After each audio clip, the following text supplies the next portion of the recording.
we're back. As you have learned already on the closing, sana ma-master nyo na po yung closing. Paulit-ulit, practice, practice, practice lang yung closing techniques and then handling of objection. Right now, it's time for you to do step number 5, and that is follow-up. I would teach you on how to do follow-up. In direct selling, especially in this type of business, follow-up separates the winners from what we call as the losers. Alam mo, yung mga top income earners from regular earners. And very important kasi sa negosyo to, hindi yung nagawa mo lahat, pero pag hindi mo nagawa tong last part na ito, you miss the whole point. No? Ang problema kasi mga iba takot mag-follow up. Oo, kasi natatakot sila ulit ma-reject. Ay nako, the mere fact, pag hindi ka tumawag at hindi mo na follow up, you are already rejected. You lose the sale. Persistency and consistency is the key in winning in this business. Alam mo, pag hindi ka nag-follow up, parang tinapon mo na lang lahat ng effort mo, yung hard work mo. Alam mo, did you know that it costs more for you to lose a potential buyer rather than getting a new prospect? Kasi ginawa mo na lahat 80% ka na lang, 20% na lang. Follow-up is really crucial in closing a sale. Because people do not often make the decision immediately. Diba? They want to take time, they want to grow, they want to evaluate, they want also to get the resources. Alam mo, a marketing expert once mentioned that it will take at least 7 times for a customer or a prospect to hear it over and over again in order for them to make a buying decision. Proven na yan sa home TV shopping, proven na yan sa lahat. 7 times. So, very important po, kailangan matuto tayong follow up. Some practical tips and rules on how to follow up efficiently. Number 1, para maging effective, remember the 48-hour rule.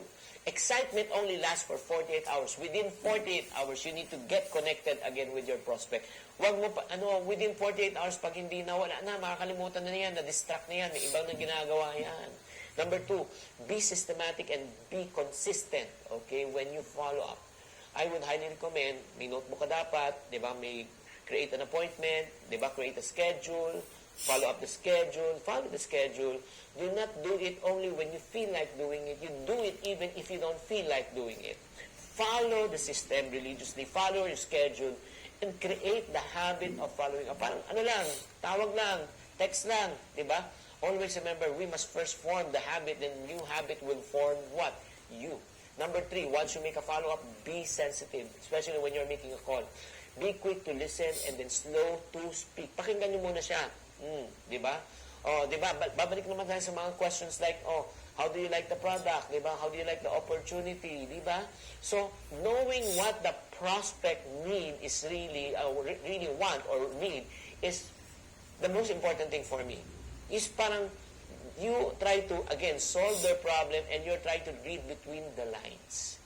At saka kailangan din na pag ikaw medyo hindi pa timing, di ba? Ang sinasabi ko, push, pull.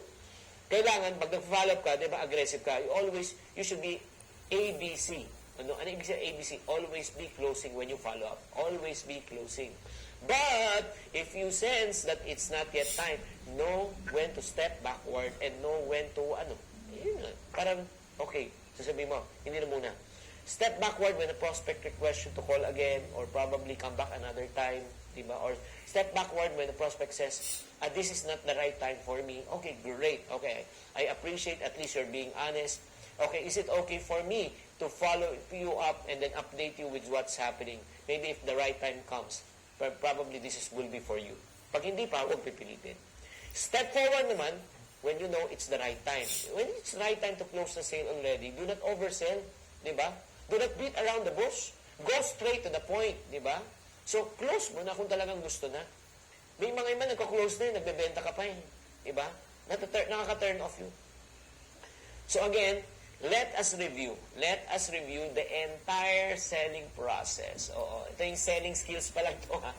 So now, allow me to share with you again the 6 steps in a selling process. Number 1 is what we call as prospecting. Number 2 is inviting. Number 3 is what we call as presenting. Number 4 is closing. Number 5 is follow-up. Number 6 is important thing also is training. Mamaya pag-uusapan po natin yung training process. Okay? So, my recommendation to you, my friend, try to master this process. Repeat it over and over again. And once you master the process, ay, nako, maniwala ka. You'll be very, very successful. I will always say this, and I know probably if you've been a follower of mine, you've heard me say this 1,000,000 times.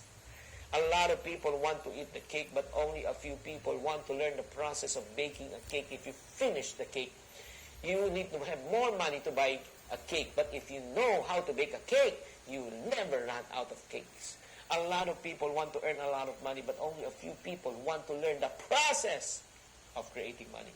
Good news, if you know the process, you can repeat it over and over and over again. I hope I have enlightened you in this session. Right now, we're going to go to the third session. Nako, third session pa lang tayo. Oh, ang dami pa. Grabe. Itong third session naman, it's all about knowledge. Okay, stand by. See you later.